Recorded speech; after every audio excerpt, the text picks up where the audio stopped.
Hi, this is Tom Kane, the voice of Jedi Master Yoda. And this is Inside the Force. Listen, you will. Foreseen it I have, yes. It is a period of Star Wars mania, as new movies, comic books, novels, and TV shows populate the system. Fueled by their love and passion for the galaxy far, far away, two exceptional geeks tap into hundreds of holocrons in order to bring you the knowledge and insight of all things Star Wars. Come and join them as they go inside the Force. Hello, everybody. Welcome back to the one and only Inside the Force. I'm David Cottingham here with Casey Cooley. Hello. It is literally one and only. It is. There is no other like it. No. There's no other show called Inside the Force. One of a kind. Yep. We are exploring Star Wars, the galaxy far, far away, with some profiles, some news, talk about some comics, card game, do some trivia. We got it covered. Anything Star Wars, we're talking about it. Yeah. But don't even, whatever, we got it. Don't worry about it. Yeah. Just sit back and listen. If you, we could do a segment on Lego Star Wars eventually. Oh my gosh. Why not? Yeah, no. Why haven't we? I actually just saw a commercial. That's why I kind of brought it up. For a new one? Well, not a movie. I'm talking about the actual toys. Oh, just the toys itself. Yeah, they had a commercial. The shows, yeah. For a new Starfighter that you can shoot some stuff. A Lego Starfighter that can shoot, man. Yes. I mean, why was that stuff around when I was a kid? I don't think they did Lego Star Wars when I was a kid. No. Did they have it when you were a kid? I don't remember Lego Star Wars. I don't think so.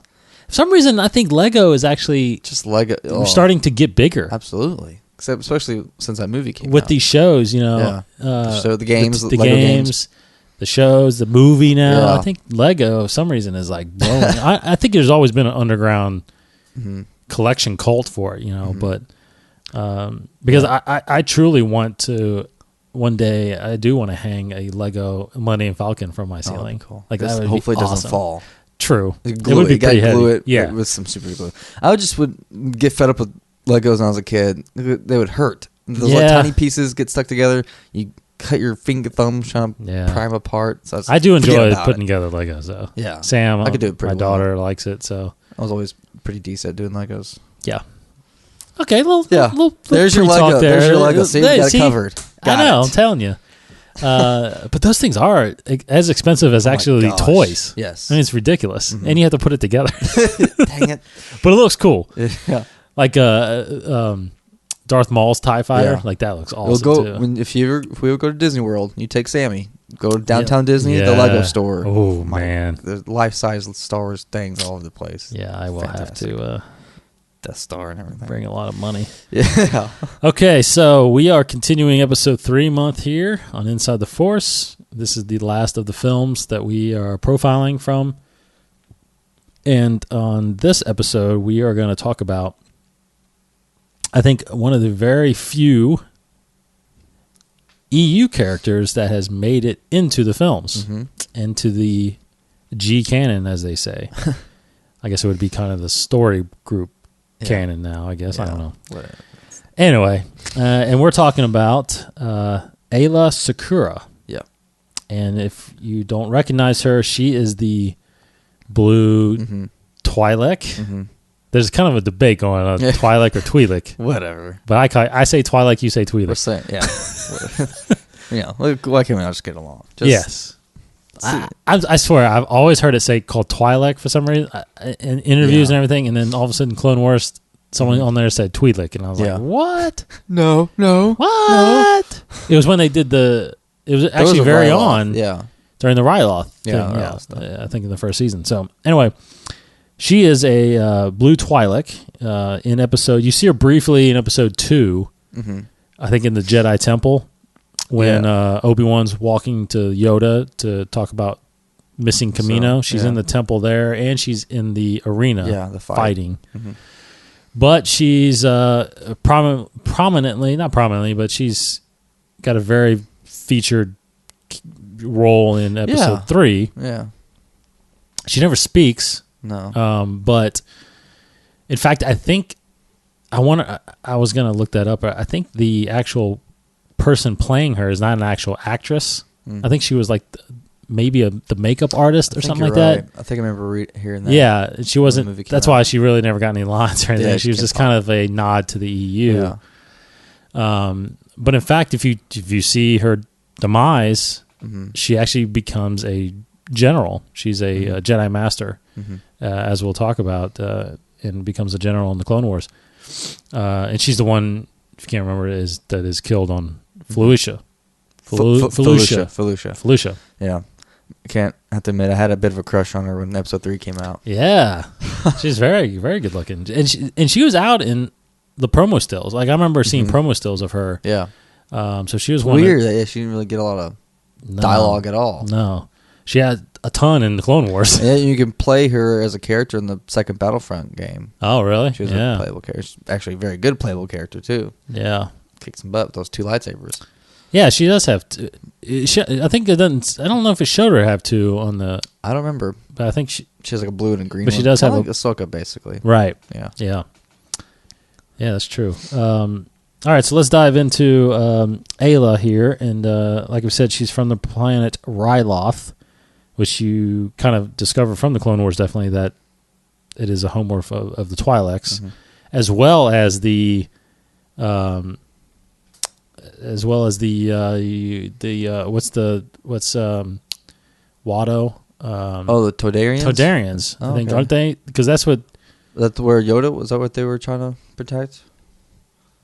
Either is that the same? Look that up real fast. Yeah. I don't think that's the same world. I thought that was the same world because then they go there to negotiate. Oh, they go to Ryloth to negotiate. Yes. Okay, but that's not because they're from Todaria, right? The Todarians are from. Oh, okay. Weren't they on Ryloth? Or they were just talking I think they about were just on it. Helping Ryloth. That's what it was. You're right. I think you're right. Yeah, I'm trying to find native species. Yeah, Twi'leks, humans, and Devaronians, whatever. Immigrated species. They had Rodians there. Jawas, for some reason, came there. Yeah. Yeah. So, yes, and that's where they went to meet. Yeah. Todarian? Yeah, the Todarians went to Ryloth? I think so. Yeah. Yeah. I know that they were intersected somehow there. So, Aayla, of course, was born very, very strong in the Force on Ryloth. And she was discovered by another EU character that eventually made his way into the movies, Quinlan Vos, the Jedi Padawan at the time of Jedi Master Thome. So she was discovered by Vos while being basically attacked by a Wampa while on Ryloth. Discovered her, saved her, and basically introduced her to his master, sensing that there was Force in her, and asked that she be taken to Coruscant for Jedi training tests, where she passed. Therefore, started her training as a Jedi. Very interesting that she was actually. It actually describes what type of Jedi skill level that she was studying in. Yeah. And that's something we're definitely going to get into later on the show. In later months, the whole Jedi training and different forms, different we could do types. Several months on that, on just the whole Jedi. Yeah, might have to. I know it's a lot there. But as Casey said, she uses dual lightsabers, a green and a blue. And she developed, I guess, I don't know where this stems from, but she did develop some very, very close relationships. One in particular was with Jedi Kit Fisto. Yeah. Which is described to as, push the code. Mm-hmm. Very much so. It's hard to resist his awesome smile. Yeah, no, he's always smiling. The thing about him is you can't tell when he's looking at you. Yeah. Right? And for some reason, he has a Jamaican accent. I guess in the Clone Wars. We've never heard him talk. That's right. That's right. Until he started talking. Yeah, that's right. But he was pretty awesome in the Clone Wars. Awesome. I mean, yes. I wish he could. Mm-hmm. Yeah, that's awesome.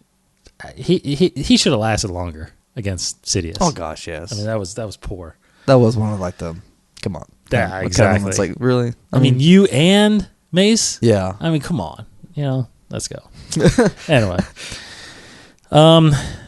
So one in particular thing we wanted to kind of talk about with her is an incident that happened when she went back to Ryloth, actually. She eventually became a Jedi Knight, obviously, and while she was...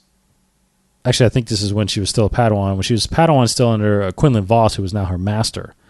The two went to Ryloth to investigate a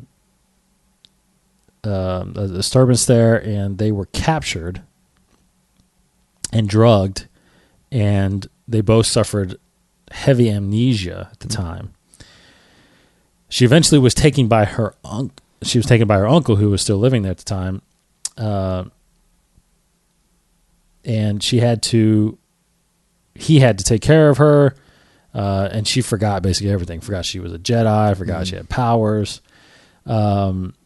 Eventually, a man came looking for Secura. He showed her the lightsaber. She still couldn't remember everything.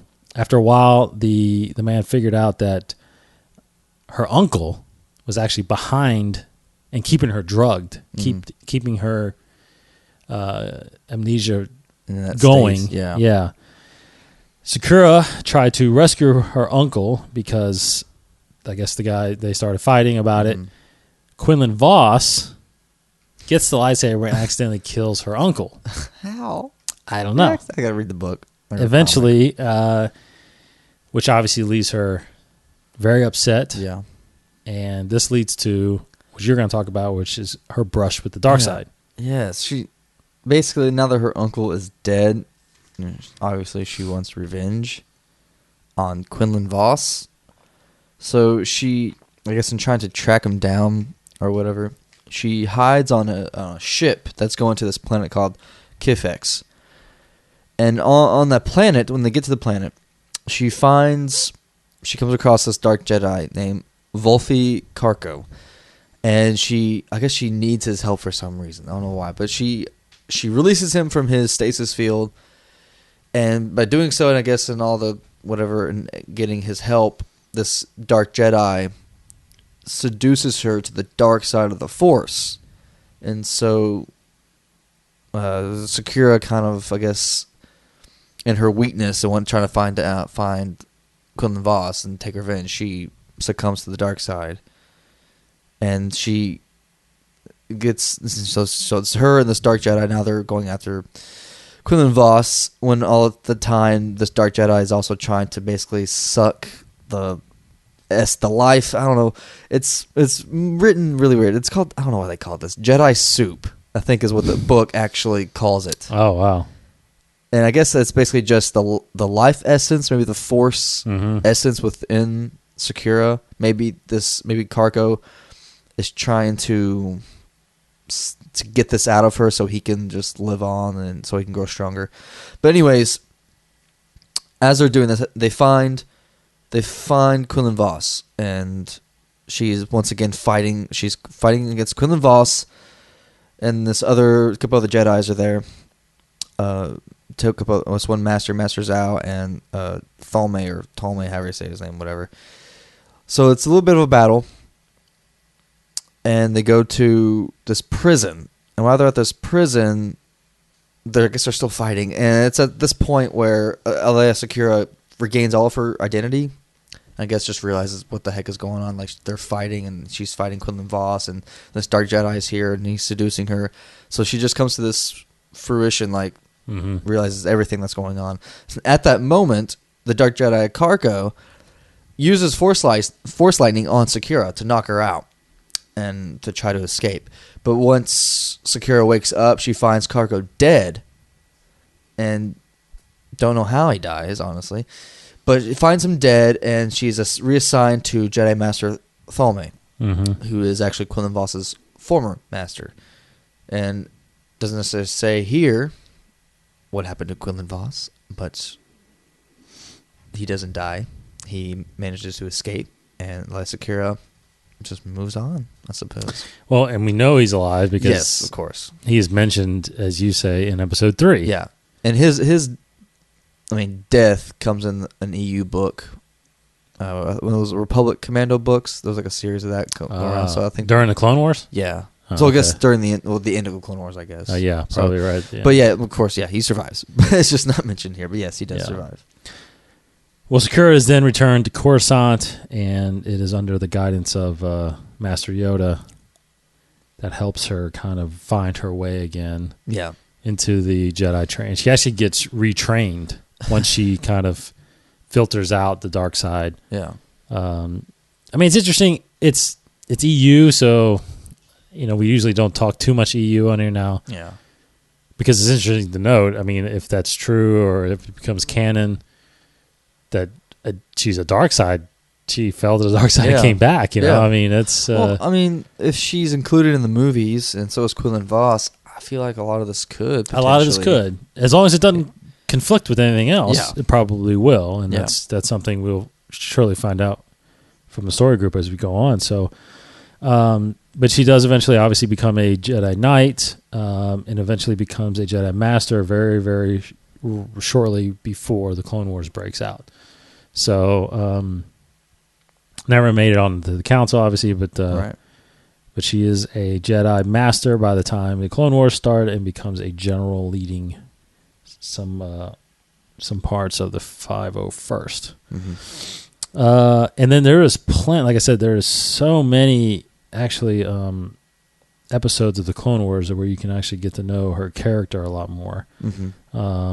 And I'll name them and here. Quinlan Vos is actually in the Clone Wars too. He is. That's right. So the episodes that she shows up in here are, let's see, she's in Jedi Crash. She's in Defenders of the Peace. She's in Holocron Heist, the Zilla Beast, the Secret Wars, Jedi Who Knew Too Much, Voices. She's in plenty of the episodes if you want to hear her or see her fight and all that stuff. She sounds. But like in that case, there, she's been in numerous books. What did you mention? Well, she was in the video game. Battlefront. But her first appearance was Star Wars Republic, which is a comic book, if I'm not mistaken. Yes, it's a comic book, Dark Horse comic, Star Wars Republic, and this is, I guess, the 19th issue, which is, and the storyline was called Twilight, and this is part 1. And that is where Aayla Secura makes her appearance, and Quinlan Vos is in it as well. So that's when she happened. And it says here, Lucas basically saw her character and was just like, hey, I like her. Put her in the movie. Put her in episode 2. Mm-hmm. So that was that. Yeah, that's. I was gonna mention. So she's played by Amy Allen. Mm-hmm. In the movies, actress best known for her roles as Twi'lek in Attack of the Clones and Revenge of the Sith. And she, how I mentioned, she had 2 lightsabers in the game. In the movie, she has 1. A single lightsaber. It's a blue lightsaber. That's what it was. She was part of the visual effects production and technical support at ILM. Oh, okay. That's how she got the job. You're lucky. So we just need to become something on the crew. Yes, that's exactly what it is. And then just run out there with a lightsaber and be like, "Wait a minute, that guy's perfect." Yeah. Like if you need anybody, put some tentacles on that guy's head. Make him a Twi'lek. My gosh! Like now she's like she can just go to cons now. Absolutely. Like this is all she's done. Yeah. She's never acted in anything else. She's not an actress. She's a visual effects production. She doesn't need to do makeup anymore. No. Just go to and she probably sat 6-7 hours of makeup. Yeah. Before maybe she did it herself. That was awesome. Yeah, that's awesome. That's too cool. So yeah, I mentioned what did you say about the lightsabers, the colors? And like in the games and stuff like that, she has 2, but in the movie we see her with 1. Yeah, she has 1. And it says here that she only uses a single blue. That's actually in the G and T canons. Yeah, T canon. T canon being TV canon, G canon being the films. Yeah. So, and she's voiced by Jennifer Hale in the Clone Wars. Mm-hmm. Okay, so that is Aayla Secura. Very, she reminds me a lot of like, at least the type, like Aurora Singh, which there's a story about her fighting Aurora Singh. I think probably looks like it was from a book or a comic book or something, but looks like a comics. All right, so that is Jedi Master Secura. We got 2 more weeks left of episode 3 month. We've kind of mentioned it. We're probably going to hit on Mustafar and maybe a certain big character. Big, yeah. At the end. Very, very big. Anyway, okay, so we're going to, before we get into our topic here, a topic that kind of Casey brought up about, based on Secura, some EU characters that notable EU people or things or places that eventually made itself into G canon. Yeah. Because they had appearances in the film and whatnot. Right. So, but before then, let's talk about the new book came out last week, Star Wars number 16 from Dark Horse. Of course, Brian Wood's still writing this thing, and I think, like I was telling you before we recorded, I think I read or I heard that this book is actually coming to a close somewhere around 20 to 21, 22 issue. I guess because it's setting up for the whole switchover, because at the end of this year, Dark Horse is no longer going to be able to do the Star Wars comics. All the rights revert back to Marvel. So I'm assuming, it hasn't been officially announced, but I'm assuming all of the books are going to stop, and new books, you're going to probably see a whole new list of number ones come out at the beginning of the year, which I'm excited about because, it should be all canon material. Yeah. That's really cool. Exciting. Oh, it's just... I'm going to read probably everything I can get my hands on. Yeah. Because they're going to do comics that are going to lead up to the movie. That's crazy. It's going to tie in. I mean, it's just... anything. Literally, because anything with the original characters, if they do a comic with the original characters... Like this, I hope this is actually considered canon. That would be cool. This is really a good point to really start kind of the groundwork for what you can do to tie into the movies, because this is really well done in that sense. But that's what I believe. I think that they're going to do... I really think they're gonna go back and still do maybe possibly old Knights of the Old Republic stuff or Dawn of the Jedi stuff or whatever. Yeah. They may still do that, and they may still consider a lot of that canon, because that's fine. I mean, it doesn't. There's nothing to contradict it really, and it was good stuff. So like I said, put a little stamp somewhere. That'd be cool. Tells me that it's canon. That's all. But what do you think about this issue here? Pretty good. It's again, it's like setting up for just some more stuff. I feel like this arc has been a lot of setup. Yes. For something really huge going on. Yeah, currently Leia is on this planet Arochar, yeah, where she is arranging a marriage with the prince there in order to secure their homeworld as a base for the Rebel Alliance. The Empire obviously is still hunting them down. A lot of stuff going on with Wedge training the new Rogue Squadron. Luke is on his way on a kind of a mission with a group of these guys, and very interesting because he's really trying to he was really sensing Ben and Obi-Wan and trying to connect with Ben, and it's really cool to see him learning and training and whatnot. Yeah. But this continues to be. I mean, this has been a great book from the start. So I suggest if you guys get a chance, there's some trades out there now. Pick this up. And then a very interesting nice little cool ad in here at the very end. Darth Maul. Yeah. This is the Clone Wars tie-in. That's exciting. That's coming in. I think it's coming in May. So this is based on the unaired episodes of the Darth Maul arc. And that's Dark Horse, right? That is Dark Horse. Right now it's Dark Horse, yeah. Everything's Dark Horse right now. And that should be canon. That is canon. Yeah. Filoni said that is canon, because that is directly from the scripts. Right. And apparently the artist like is taking the renderings and actually drawing based on the renderings. So it's basically going to be like an episode of the Clone Wars. Yeah. Just in comic book form, so they couldn't get to it. Very cool. All right, so moving on to this little topic we're going to talk about, this these EU characters or whatnot. I'll let you kind of talk about what you discovered here. Well, let's see. Yeah, I mean, there's a lot of it's small little things. Like in episode 1, there were other planets. Like Coruscant is like one of the big planets that was from the EU that was written in early 90s in the Thrawn trilogy that George Lucas incorporated into the movies just because he liked it. And Coruscant was our very first episode. That's true. Very true. Episode 1. Episode 1. Queen of the Core. That's good. That's the nickname. Yeah. But yeah, that wasn't a EU thing, right? EU. And then little things like a planet like Ben Quadranero, the pod racer, his planet originated in an old story. Some other planets. A lot of these actually come from this game, the West End games, like a Star Wars role-playing game. Like it says here, the Force Speed ability that Qui-Gon and Obi-Wan show in Episode 1, that when they run super fast.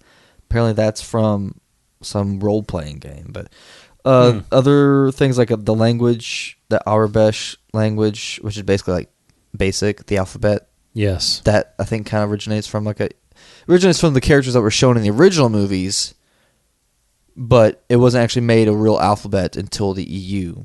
And then they just kind of, it's weird. Like it originated from... Right, because they even changed the Episode 4 panel back to those characters. Yeah. Jedi Code came from this role-playing game from the EU. The Hutts as a species, not just a name, not just a title, came from the EU. Darth Maul's double-bladed lightsaber. That double-bladed lightsaber itself, just the design of a double-bladed lightsaber, came from a EU thing. And it's cool, like some unofficial EU appearances. Prince Zeiser. Yes. Apparently there was Shadows of the Empire. A micro machine of him, like a little miniature toy of him, was apparently used as a stand-in in the Boon to Eve race crowd, because they used that whole thing. The whole crowd was like a miniature. It was like these tiny little characters, and the rest were digitally created. But they used Prince Zeiser as a little model for the crowd there, which they might have just done as a wink, as a nod. But anyway, he's in there, and little things like that. Episode 2, similar. You have Aayla Secura. You have some ships that originate from the EU.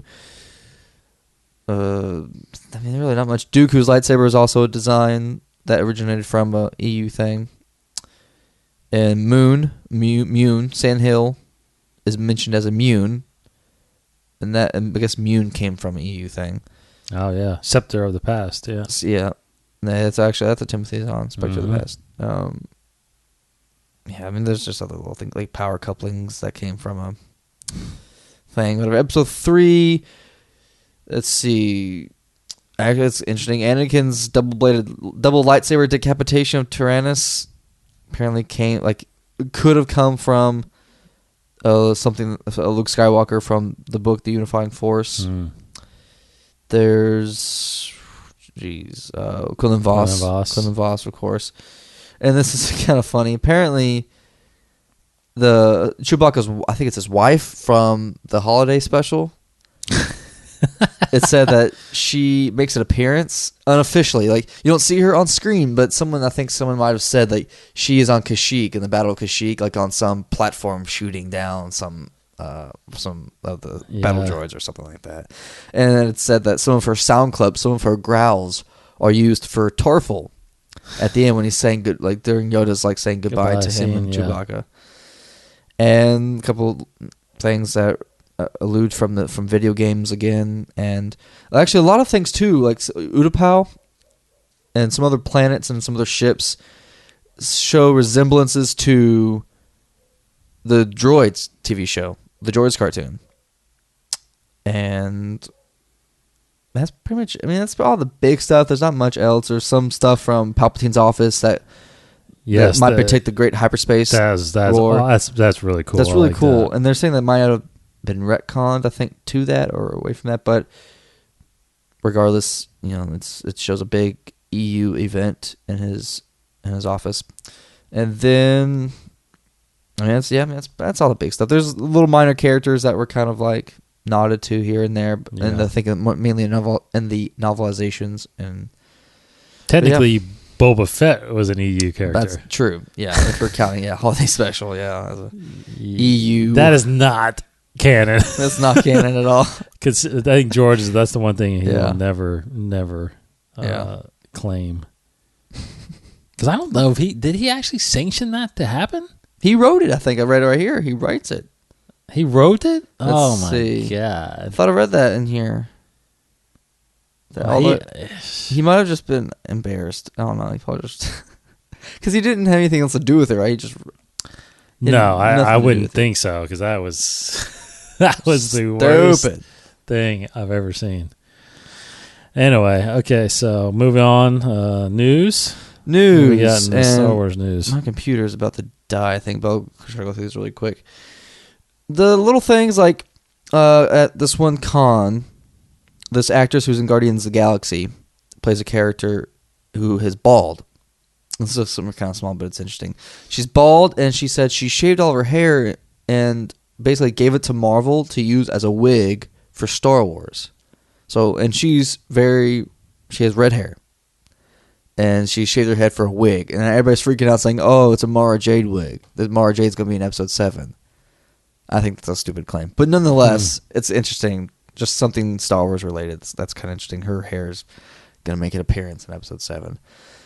But that's not much. And Benedict Cumberbatch, he's basically squashed all rumors. He's flat out said, I am not in episode 7. I mean, he's lied about Khan before in the past, but I think he's not in episode 7 at all. I don't think he's going to be in it. Benedict Cumberbatch will not be in episode 7. Right.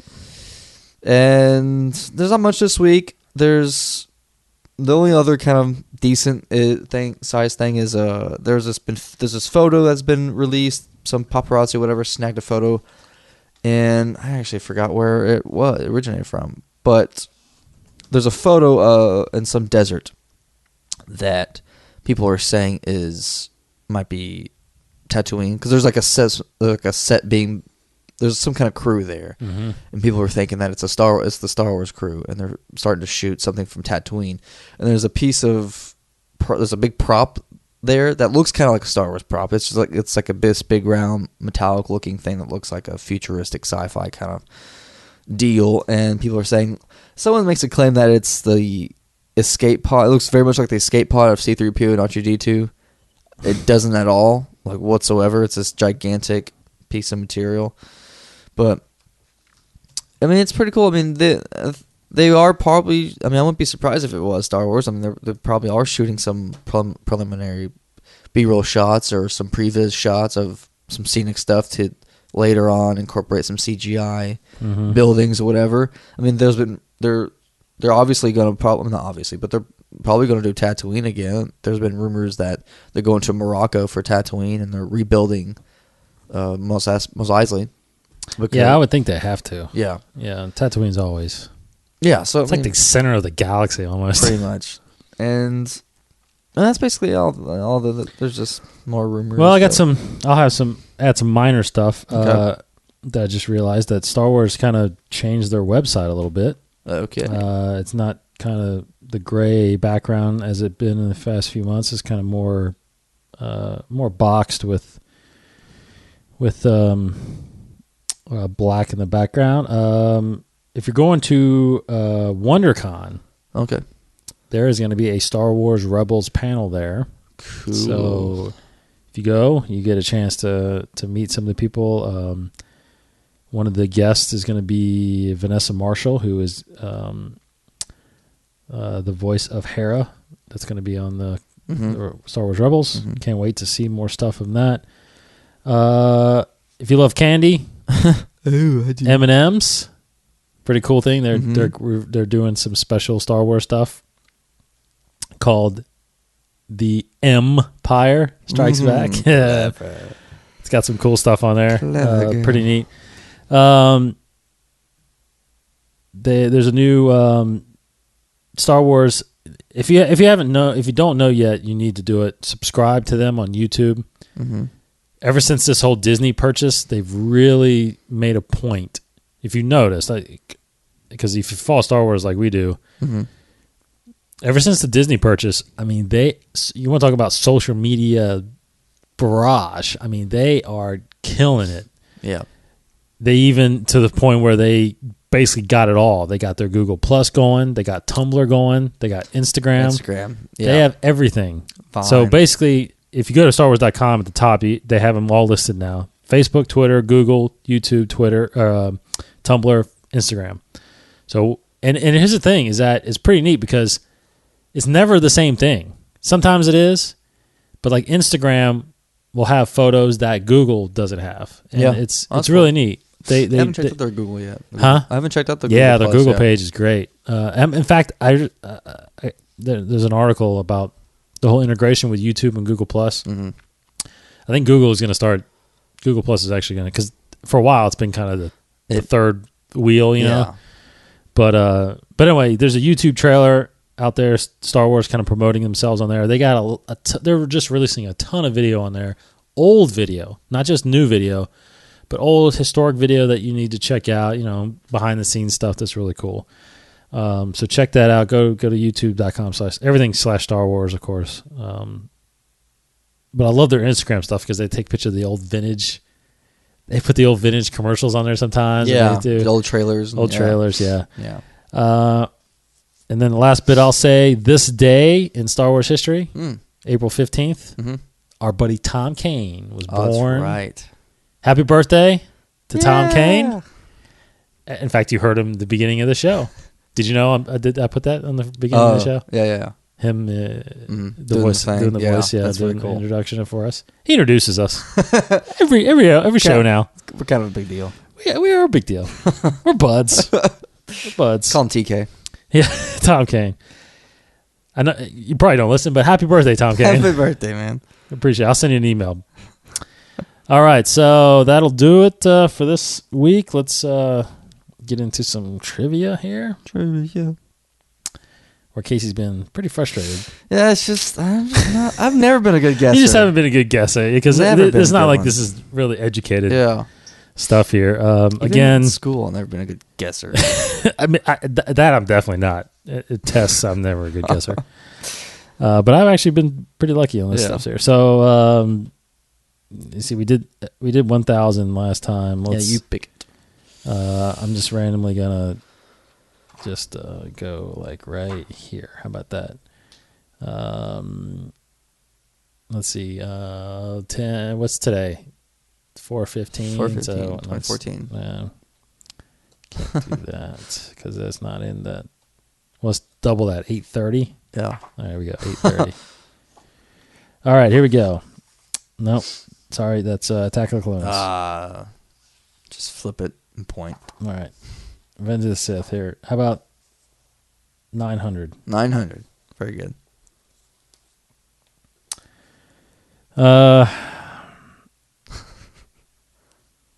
Okay, this might be pretty easy, but anyway.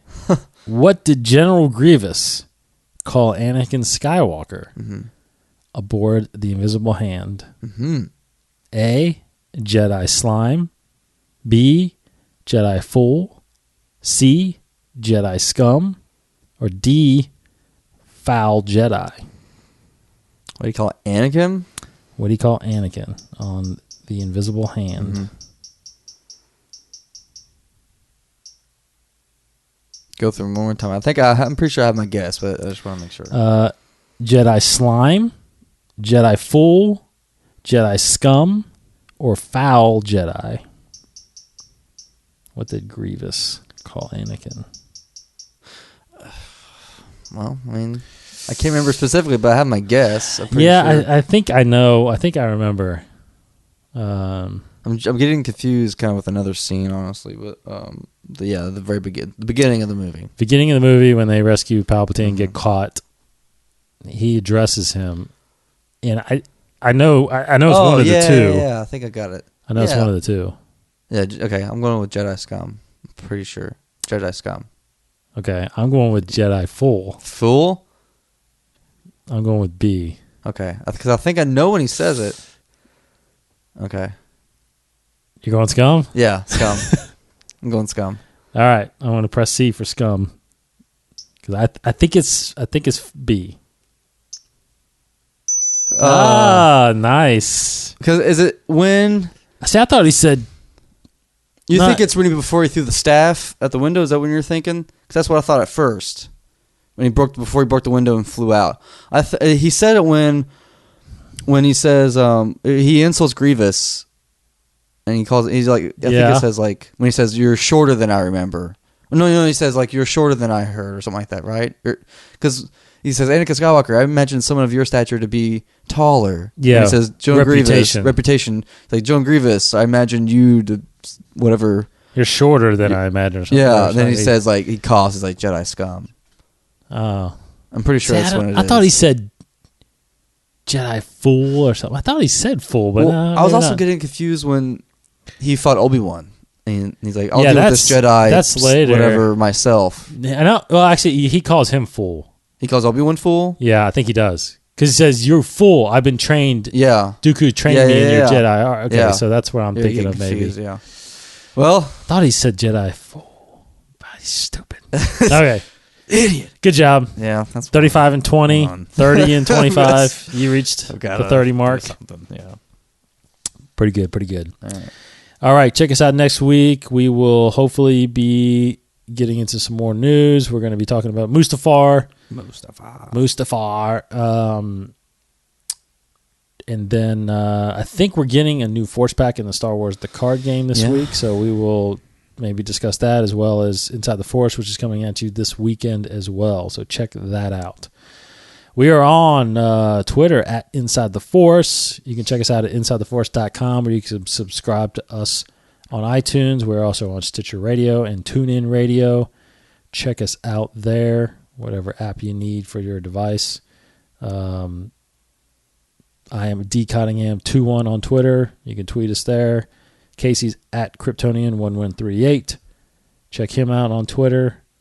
I think that's it. And done. All right. For Casey Cooley. Sometimes it takes courage to stick to one's beliefs, young Padawan. That is Aayla Secura to Ahsoka Tano in the Clone Wars. Oh, nice. Yeah. Nice. Had to. I'm going to start doing Clone Wars quotes. I can only do so much Star Wars. Sure. Whatever. All right. And also, we are also, I forgot, 21network.com. The whole network is there. All 8 shows, including Casey's brand new show with his brother Corey, the Cool Times show, where I'm sure you guys really haven't talked about Star Wars yet. Not too much, no. Yeah. We dabbled in the first episode, the 0 episode. Yeah, a little bit, yeah. We'll get to it. But I'm sure you guys will. So check out 21network.com. We got 8 shows on there. Check those out. You can subscribe to the shows or just listen to the latest episodes right there from the website, 21network.com. All right, we appreciate everybody listening. For Casey Cooley. Goodbye, everybody. I'm David Cottingham, and may the Force be with you. This has been a production of the 21 Network. For more great podcasts, visit 21network.com. To view additional content, subscribe to our YouTube channel at youtube.com/21network. Follow us on Twitter at 21network for the latest news and updates. The 21 Network, for the fan and all of us.